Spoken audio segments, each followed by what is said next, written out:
રાજકોટ અને ગોંડલના રાજકારણમાં ભારે ચકચાર મચાવનાર પૂર્વ ધારાસભ્ય પોપટ સોરઠિયા હત્યા કેસમાં રીબડાના અનિરુદ્ધસિંહ જાડેજાએ ગોંડલ કોર્ટમાં આત્મસમર્પણ કર્યું.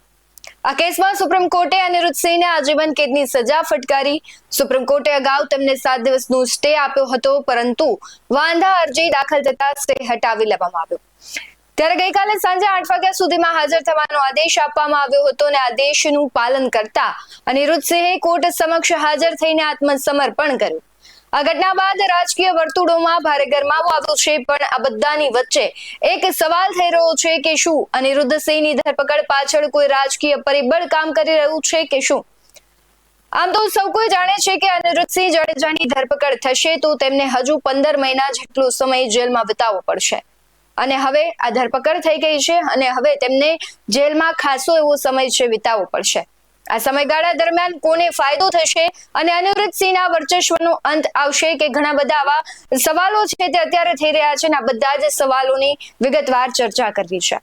નમસ્કાર, BS9 TV ન્યૂઝમાં આપની સાથે હું ભૂગવતી વિશાવડિયા.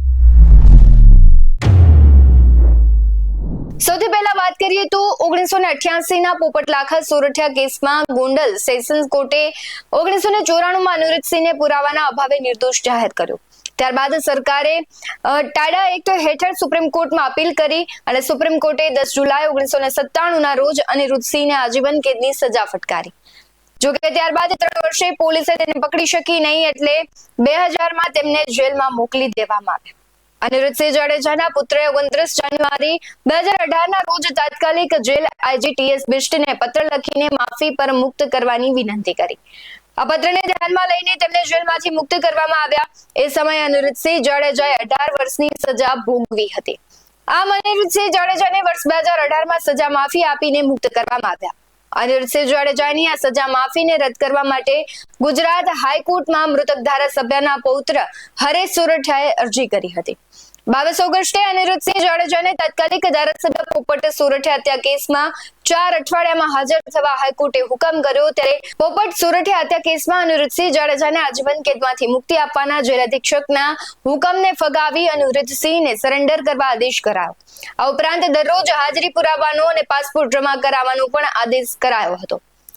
અનિરુદ્ધસિંહ જાડેજા અને તેના પુત્ર રાજદીપસિંહ જાડેજાને હાલ પોલીસ અમિત ખૂંટ આત્મહત્યા કેસમાં પણ શોધી રહી હતી. હવે છે અનિરુદ્ધસિંહ છે, તેમણે આત્મસમર્પણ કર્યું છે, એટલે હવે તેમને સજા તો મળી ગઈ છે. અમિત ખૂંટ આત્મહત્યા કેસમાં પણ ગોંડલ કોર્ટે અનિરુદ્ધસિંહ જાડેજાની 19 ઓગસ્ટે આગોતરા જામીન અરજી નામંજૂર કરી હતી. આ પહેલા કોર્ટે તેમના પુત્ર રાજદીપસિંહ જાડેજાની આગોતરા જામીન અરજી પણ ફગાવી હતી. ગોંડલ તાલુકા પોલીસે અનિરુદ્ધસિંહ વિરુદ્ધ અમિત ખૂંટના આપઘાત માટે દુષ્પ્રેરણા આપવાનો ગુનો નોંધ્યો છે. પોલીસની ચાર્જશીટમાં અનિરુદ્ધસિંહને ફરાર બતાવવામાં આવ્યા હતા, પરંતુ ગઈકાલે છે તે હાજર થયા છે, એટલે હવે ખૂબ મોટી કાર્યવાહી થશે. આ બધાની વચ્ચે તેમની ધરપકડ થઈ ગઈ છે. હવે ત્યારે અનેક સવાલો થઈ રહ્યા છે અને સૌથી મહત્વનો સવાલ એ છે કે શું માથાભારે નામ અને ગામના અનિરુદ્ધસિંહ જાડેજાને આટલા વર્ષે ફરી સજા મળવા પાછળ કોઈ ષડયંત્ર છે? કોણ છે જે ફરી એક વખત અનિરુદ્ધસિંહ જાડેજાની મુશ્કેલી વધારી રહ્યું છે? આમ તો સૌ કોઈ જાણે છે કે વર્ષોથી ચાલતા આંતરિક વિવાદને લઈને એકબીજા પ્રત્યે રાખેલો ગજગ્રાહ આજે તેમને મુશ્કેલીમાં વધારો કરી રહ્યો છે. ત્યારે હવે જોવાનું રહ્યું કે પોપટ લાખા સોરઠિયા કેસ અને અમિત ખૂંટ આત્મહત્યા કેસમાં અનિરુદ્ધસિંહને સજા મળે છે તો તેમને 15 મહિના હવે જેલમાં વિતાવવો પડશે સમય. અને જો હવે આજે સમય વિતાવશે દરમિયાન કહેવાય છે કે તેમનું વર્ચસ્વ છે તેના પર ઘેરી અસર પડશે. અને ખાસ કરીને એવું પણ ચર્ચાઈ રહ્યું છે કે આગામી સ્થાનિક સ્વરાજ્યની ચૂંટણીઓમાં જે અનિરુદ્ધસિંહ જાડેજા જેલમાં છે તો તેનો ફાયદો ચોક્કસથી વિરોધીઓને તો મળશે જ, અને તે જેલમાં લાંબા સમય રહેશે તો તેનું જે અસ્તિત્વ છે તે ક્યાંક ફીકું પડી જશે. અને આ એક વાસ્તવિકતા છે કે જ્યારે કોઈ વ્યક્તિની હાજરી ન હોય ત્યારે એની હાજરીમાં બીજા લોકો લાભ ઉઠાવશે. તમને શું લાગી રહ્યું છે કમેન્ટ બોક્સમાં જરૂરથી જણાવજો. આવા જ વધુ અહેવાલો સાથે ફરી મળતા રહીશું. તમે અમારી YouTube ચેનલને સબસ્ક્રાઇબ કરવાનું, અમને Facebook અને Instagram પર ફોલો કરવાનું ભૂલશો નહીં.